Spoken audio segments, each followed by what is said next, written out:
Өнөөдөр Бурхны хуулийг мартахгүй байцгаая гэх агуулгын хүрээнд та бүхэнтэй хамт Бурхны үгсээс судлая. Өнөө үед дэлхий дээр олон сүм байгаач тэд Бурхны хуулийг мартчихсан байгаа. Дэлхийн бүх хүмүүс ч мөн ялгаагүй. Гэсэн ч энэ дэлхий дээрх 8 тэрбум хүний дунд Бурхны хуулийг мартаагүй, зүрх сэтгэлдээ нандинаа хадгалдаг хүмүүс бас байдаг. Эдгээр хүмүүсийг Бурхан өөрийн ард түмнээ болгон дуудаж, удирдан тэдэнд мөнхийн Тэнгэрийн хаанчлалын ерөөл, мөн хамийн ерөөл, өдөр бүр ундран бялхах, шин баяр баясгалангийн ерөөл өгнө хэмээн амласан.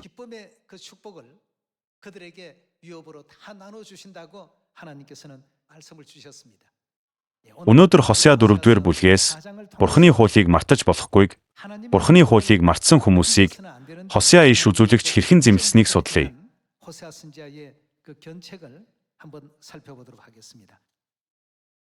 Хосеа 4-р бүлгийн 6 дугаар ишлэлийг харцгаая.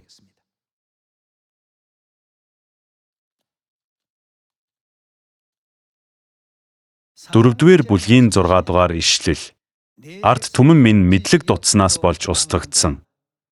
Чи мэдлэгээс татгалцсан учир би ч чамайг тахилч минь байхаас татгалзана. Чи Бурхныхаа хуулийг мартсан болохоор би ч бас хүүхдүүдийг чинь мартах болно. Олшрох тусмаа тэд миний эсрэг улам их нүгэл үлдэж байв. Би алтар цууг нь ичхүүрээр солино. Тэд ард түмний минь нүглээр хооллож, хилэнцэндээ тэд шунхаарна. Ард түмэнд ямар байна? Тахилчид ч тийм байна. Тиймээс би тэднийг замуудынхын төлөө шийтгэж, үйлсийнхэн төлөө тэдэнд хариу төлөх болно. Тэд идэвч үл ханан, тэд биеэ үнэлвч сүржин. Учир нь тэд эзэнд анхаарал хандуулахаа яасан гэж байна. Бурхны ард түмэн нэгэн цагт түүний хүслийг биелүүлж, сургаал, хууль, зарлагыг нь сайн сахидаг байсан боловч сүүлдээ Бурхны хуулийг мартаад эцэст нь Бурхныг дахаа болсон. Өөрөөр хэлбэл тэд мөнхийн Тэнгэрийн хаанчлалд орох бүх боломжоо алдсан харамсалтай байдлыг Хосеа 4-р бүлэгт зааж өгч байна.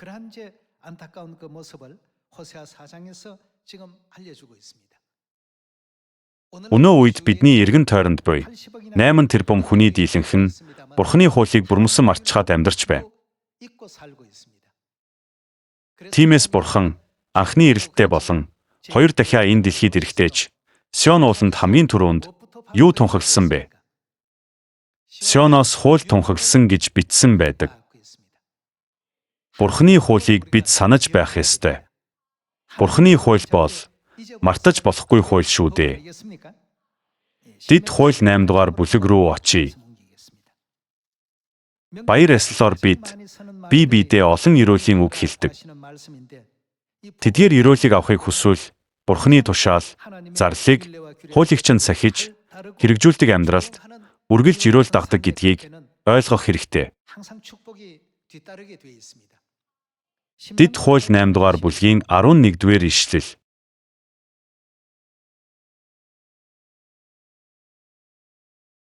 Өнөөдөр миний чамд тушааж буй тушаал, зарлиг, шийдвэрүүдийг нь сахилгүй, өөрийн Бурхан эзнийг умартахаас болгоомжил. Энэ нь Бурхны тушаал, зарлиг, хуулийг сахихгүйгээс болж, Бурхныг мартахгүй тулд болгоомжлох ёстой гэсэн үг биз дээ. Чи идэж цадаад, сайхан байшин барьж, тэндээ амьдран. Мал сүрэг чинь үржин олширч, алт мөнгө чинь арвижиж, чамд байгаа бүхэн чинь арвижих үед. Чиний зүрх бардан болж, өөрийн Бурхан эзнийг мартуузай. Тэр Египт нутгаас боолчлын гэрээс чамайг гаргаж аваад, өргөн уудам, аимшигт цүл дундуур, хорт галт могой, хилэнцэд хорхойтой, усгүй улайдмал газраар удирдан дагуулж, чамд цахиур чулуунаас ус гаргаж өгсөн билээ. Чамайг номхотхон, чамайг сорж шалгаад, эцэст нь чамайг сайн сайхан амьдруулахын тулд тэрээр чиний эцэг өвгөж мэддэггүй байсан манагаар цүл чамайг хооллож байсан билээ. Энэ ишлэлт ч мөн Бурхны тушаал, зарлиг, хуулийг мартахаас болгоомжил гэж тушаасан байна. Тиймээс Бурхны тушаал, зарлиг, хуульд эдгээрийг бүү март гэсэн сануулга ямагт агуулгадж байдаг. Гитлэл 20 дугаар бүлгийг нээцгээе.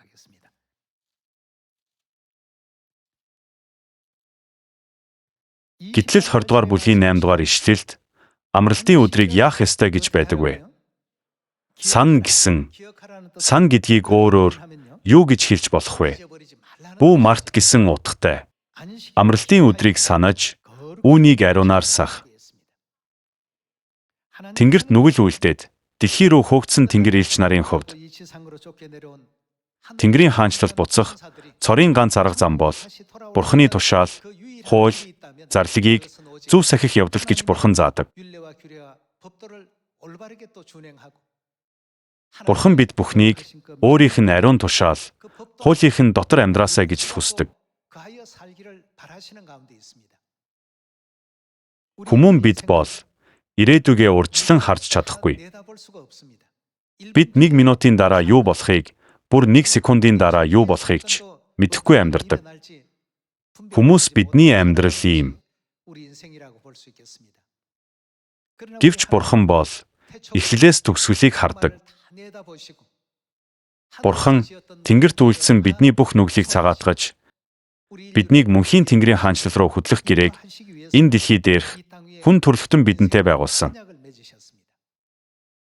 Түүний байгуулсан гэрээ нь юу вэ? Хууль тушаал.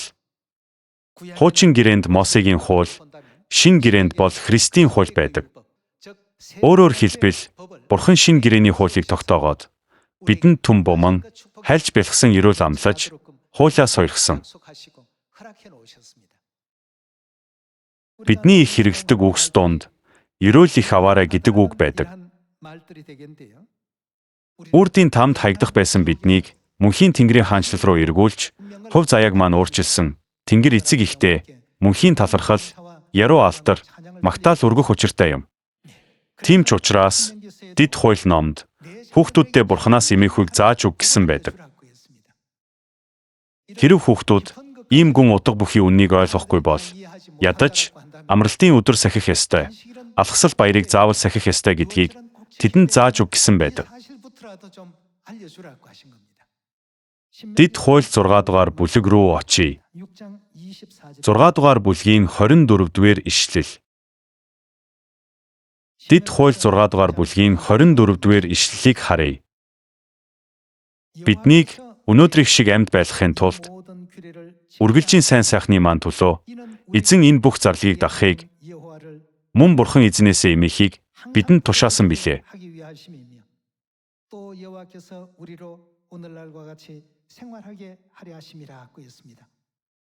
Бурхан эзнээсээ эмээхийг бидэнд тушаасан гэсэн байна. Бурханаас эмээхүй гэдэг нь өөр үгээр хэлбэл Есүсийн эзэн Бурханаа хайрлаг гэсэн үгтэй адил утгатай. Бурханыг хайрласнаар биднийг үргэлж эрүүл дунд байг гэсэндээ үүнийг тушаасан гэсэн байна. Дэд хууль 28 дугаар бүлгийг нээцгээе.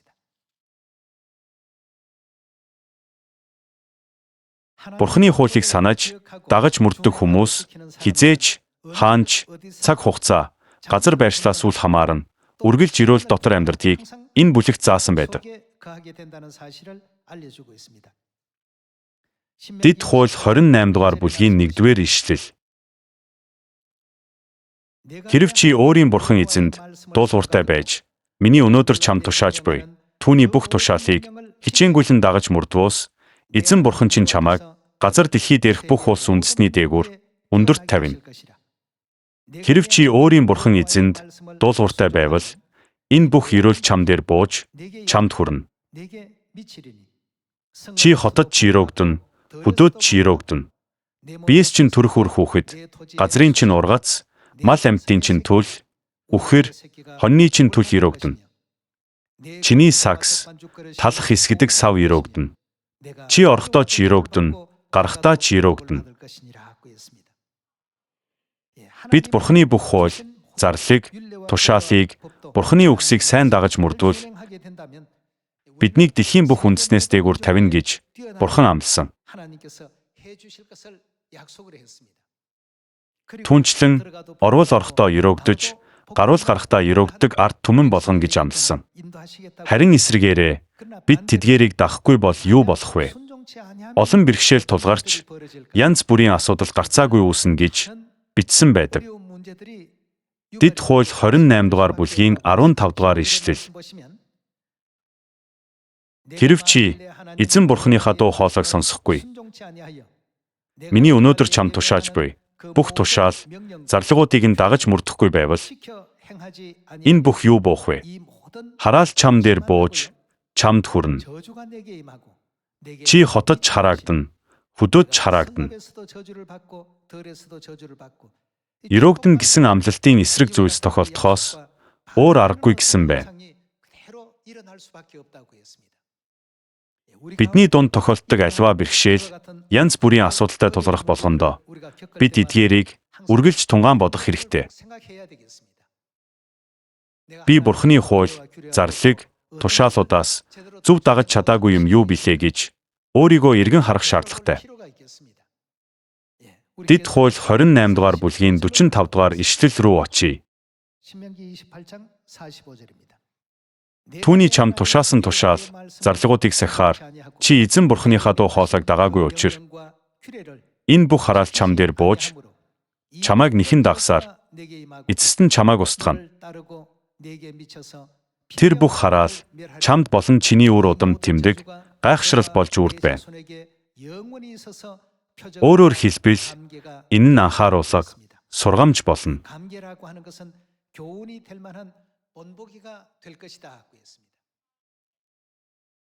Бурханы мөнхийн хууль, зарлиг, тушаалыг сахихгүй, тэдгээрээс холдож, нүр буруулж, эсвэл мартах үед ийм үр дагавар гарцаагүй гардаг гэдгийг Бурхан харуулж байна. Энэ нь бас сүнслэг зарчимч гэж болно. Бид бие биедээ энэ жил ерөөл аваарай гэж хэлдэг. Тэгвэл дэд хууль 28 дугаар бүлэгт ерөөл авах аргыг зааж байна. Үргэлж Бурханы шин гэрээний хууль, зарлиг, тушаал дотор байцгаая. Түүнчлэн бид шин гэрээг тунхагсан Бурханыг эмээн хүндэтгэж, Бурханы ариун хүслийг дагдаг байх ёстой юм. Исая 33 дугаар бүлэг рүү очие.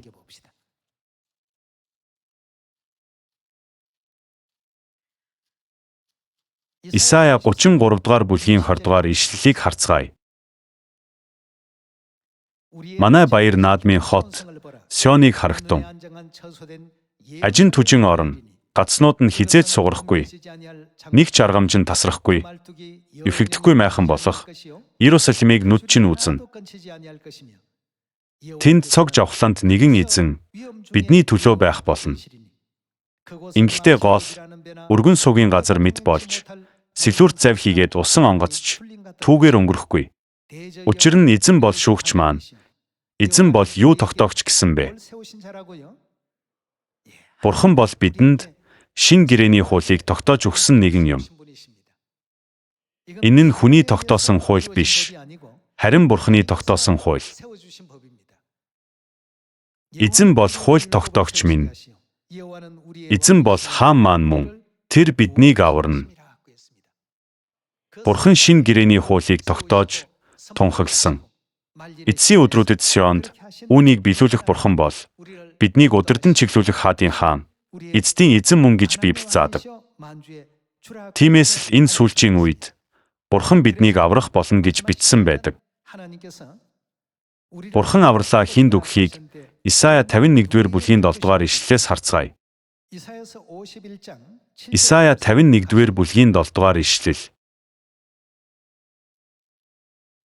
Үнэн зөвийг мэддэг, зүрхэнд нь юу байгаа ард түмэн гэж байна. Миний хууль буй ард түмэн намайг сонсогтун. Өнөөгийн маш олон сүмийн хүмүүс Бурханы хуулийг ор тас мартчихсан амьдарч байгаа. Тэд нэм гаргийн мөргөл, Христмас, талархлын баяр зэргийг тэмдэглэдэг. Тэд дур мэдэн, амьлалтын баяраар өндөг идэх, зан үйл хийж, Улаан өндөгний баярын туулайг дэлгэрүүлдэг. Харийн бурхтад мөргөдөг дүрм журам, зан үйл, сүмд орж ирсэн. Тэдгээрийг яг л бурхны зарлаг аятай мөрдөж байгаа хүмүүс эцсийн дүндээ тэдний зүрх сэтгэлд юу байхгүй болоод тэр үү? Тэд бурхны хуулийг бүрмөсөн мартсан. Бурхны хууль зүрх сэтгэлд нь байхгүй. Исая 51-р бүлгийн 7-р ишлэл. Үнэн зөвийг мэддэг ямар хүмүүсийг үнэн зөвийг мэддэг хүмүүс гэж айлцсан бэ? Зүрхэнд нь юу байгаа гэсэн байна? Миний хууль буй ард түмэн намайг сонсохтун. Хүний зэмлэлээс бүү ай. Доромжлоос нь бүү имэхтун. Учир нь дээл хувцас мэд тэднийг хэвэн ирвэхээ идэж, ноос мэд тэднийг үд хорхоо иднэ. Харин зөвхт байдал минь мөнхөд, аврал минь хизээ хүртэл байх уу? Үеийн үед байна. Дүгнэж хэлэхэд бурхны хүмүүст бурхны хууль байх ёстой. Ариун эцгийн үед бол ариун эцгийн үеийн хууль байх ёстой. Ариун хүүгийн үед ч бурхны тэр үед өгсөн хууль бидний дотор байх ёстой. Тийм үү? Байх ёстой. Тэгвэл бурхны тогтоосон эдгээр бүх хуулийг орхисон хүмүүсийг бурхан эцэст нь сүнслэг байдлын хувьд ямар хүмүүс гэснийг Даниил 9-р бүлгийг нээгээд судалцгаая. Бурхны тушаал, зарлыг, хуулийг хизээж мартахгүй байцгаая.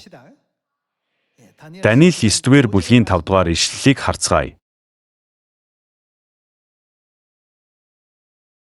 Энэ үгс Даниилийн залбирал дунд гардаг. 9-р бүлгийн 5-р ишлэл. Бид нүгэл үлдэж, яс бусыг хийж, ёр бурууг үйлдэн тэрсэлж, юунаас тань эргэн холжээ гэсэн бэ? Бурхныг мартаж, түүний эсрэг тэрсэлдэг хүмүүс хизээ нэгэн цагт тушаал, хуулиас нь холддог. Өнөө үед бидний эргэн тойронд амралтын өдрийн тушаалыг орхиж, ням гаргийн мөргөл тэмдэглэдэг олон хүн бий. Алхасал баярыг орхиод Христмас зэрэг хүний тушаал дагдаг хүмүүс бий. Эцсийн дүндээ ийм хүмүүсийг Библиэд юу гэж тодорхойлж вэ?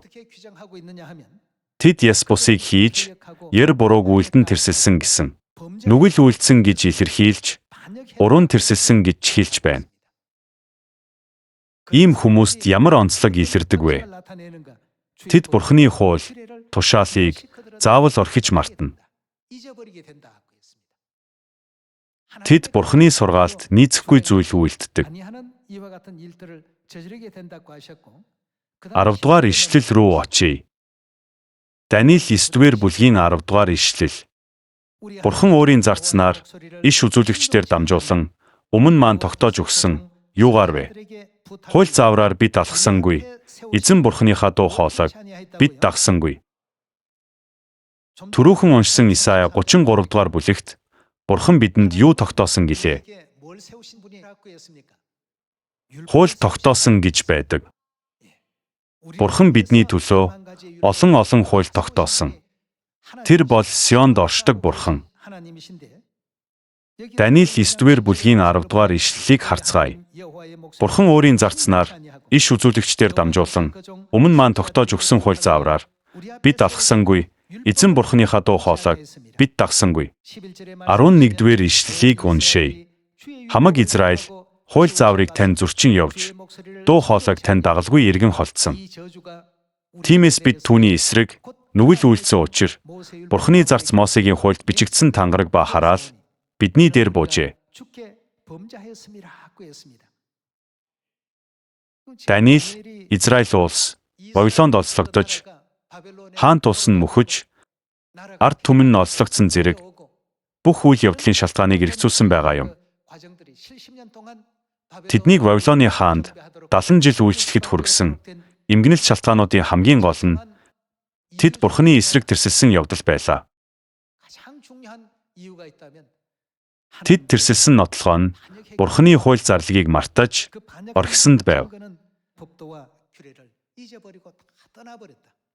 Энэ үндэстэн Бурхны өгсөн тушаал, зарлиг, хуулийн дагуу хэрэгжүүлээгүй.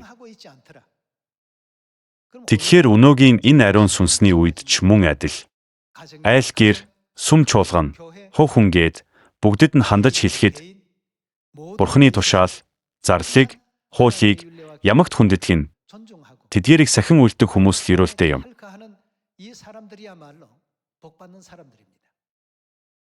Өнөөдөр дэлхийд даярх Сионы гэр бүлүүд маань бидэнтэй хамт мөргөл тэмдэглэж байна. Бид энэ жил Бурхны зарлиг, тушаал, хуулийг зөв, чанд сахаар шийдэн бас марталгүй өнөөдөр энд цуглаад байна. Бурхан зүрхэнд нь миний хууль байгаа ард түмэн, та нар л миний жинхэнэ ард түмэн мөн гэж айлтсан. Би та нарын Бурхан, та нар миний ард түмэн болно. Тиймээс Бурхан ард түмнээ эцэс хүртэл хайрлаж, нандинаж хүндэтгдэг. Биднийг мөнхийн Тэнгэрийн хаанчлал руу хөтөлж, удирдан чиглүүлнэ гэж амласан. Тиймээс л чи орохдоо ч өрөөгдөн, гарахдаа ч өрөөгдөн. Чиний сагс, талах хэсгэдэг сав өрөөгдөн. Үхээр хоньны чин түл өрөөгдөн. Амьдралын алив бүхэн өрөөгдөх ийм ирээдүй та нарын өмнө нээгдэх болно. Бурхан бидэнд үгээ маш тодорхой өгсөн. Бурханы өгсөн хууль тушаалуудыг бид хизээж мартах ёсгүй. Чи түүнийг тэмдэг болгон гартаа уйж, хоёр нүднийхээ хооронд сахиус мэд байлгах хэмээн хэлж, дахин сануулсан. Бурханы өгсөн амралтын өдөр, алгасал баяр, амлалтын баяр, майхан баяр бий. Бурханы бидэнд өгсөн 3 удаагийн 7 баярт юу агуулгаддаг вэ гэхээр, эдгээрийг үеийн үед марталгүй, дурсан тэмдэглэг гэсэн үгс юм. Хизээч бүү март. Энэ баяруудыг санаж тэмдэглэ.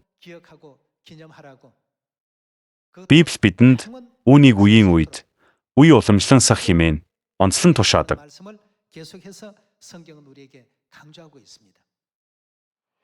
Гэсэн хэдий ч олон хүн үүнийг огт мэддэггүй. Тэд Бурханы хуулийг мэдэхгүй, мартсан байдаг. Тиймээс тэднийг Бурханы хуулийг мартсан хүмүүс гэж үзэж болно. Иймээс л бид тэдэнд мартсан амралтын өдрийг нь зааж өгч, мартсан алгасал баярыг нь ухааруулж, мартчихад байсан Бурханы тушаал, зарлиг, хуулийг зааж ухааруулах хэрэгтэй юм. Хуршүүдтэй ч бас хийлж, ерөөл авахд нь бид туслах ёстой биз дээ.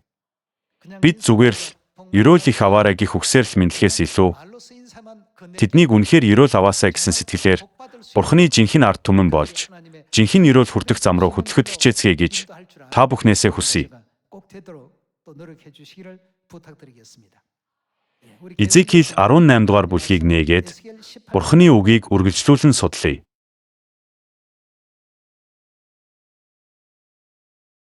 Изекиэл 18 дугаар бүлгийн 9-р ишлэл.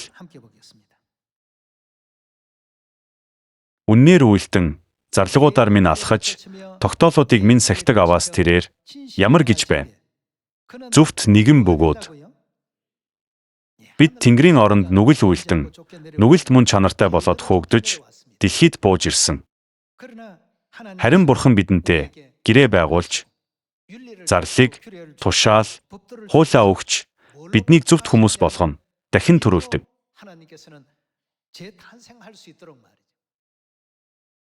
Үннээр үйлдэн, зарлагуудаар минь алхаж, тогтоолуудыг минь сахидаг аваас, тэрээр зөвхт нэгэн бөгөөд, заавал амьд үлдэнэ гэж эзэн Бурхан тунхаглаж байна. Та бид ийм төрлийн хүмүүс байсан. Тийм учраас, Илчлэл 12 дугаар бүлэгт дэлхийн бүх хүн төрлөختөн Сатаныг дагаж, түүний сургаал тушаалыг сахиж байхад, Бурхан эмэгтэй бусад үр удамд хэний хуулийг, ямар хууль сахийг заасан бэ?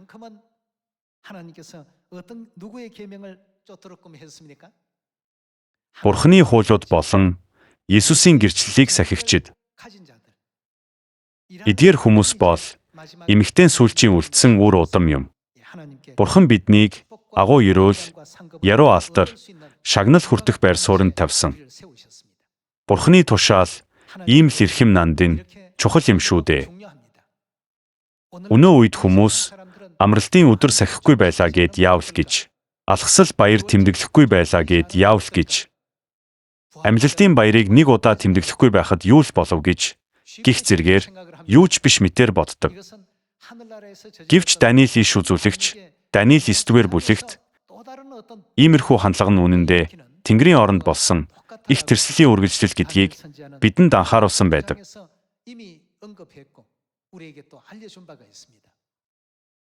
Энэ үед Бурхан дэлхийд 2 дахиа ирж, хууль тунхаглан бидэнд тушаалаа зааж өгсөн. Тэр хууль бол шинэ гэрээний хууль шүү дээ. Энэ нь Бурханы хууль, Христийн хууль юм. Нүгэлтэн байсан бидэнд Христийн хуулийг өнөөг хүртэл заасны учир юу вэ? Түрүүхэн Изекиэл 18 дугаар бүлэгт ямар хүнийг зөвхт нэгэн гэсэн бэ? Бурханы зарлыг, тушаал, хуулийг сахидаг хүмүүсийг Бурхан жинхэнэ зөвхт хүн гэж хэлсэн. Зөвхт хүн биш л бол үүнийг үлдэж чадахгүй гэж Библиэд бичсэн. Иймээс Сионы гэр бүлүүд маань ямар ч хүнд нөхцөл байдалд Бурханы хуулийг хизээч мартахгүй байхыг захих бай. Бүгдээрээ мөнхийн Тэнгэрийн хаанчлал явъя. Бидний эргэн тойронд Бурханы хуулийг мартсан, эсвэл огт мэддэггүй олон хүн бий. Тэднийг Сионд авчрахын тулд бид Бурханы зарлыг, тушаал, хуулийг зөв тунхаглах ёстой. Зүрхэнд нь Бурханы хууль байгаа хүмүүс л Бурханы жинхэнэ ард түмэн болж зөвхт хүмүүс болно.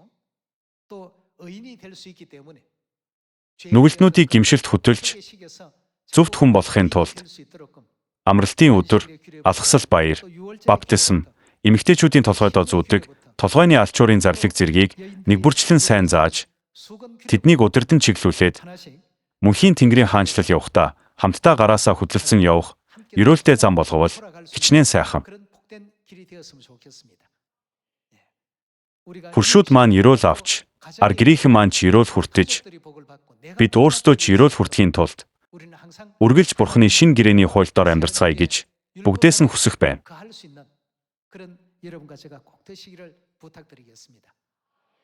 Бурханы амлалт хизээч өөрчлөгдөхгүй. Чиний сагс, талах хэсгэдэг сав өрөөгдөн. Чи орохдоо ч өрөөгдөн, гарахдаа ч өрөөгдөн гэж айлтсан. Тиймээс Бурханд итгэх бат итгэлтэй байж, бүгдээрээ Бурханд мөнхийн яруу алдар, магтаалыг өргөцгөөе. Үүгээр сургаалаа өндөрлөе, баярлалаа.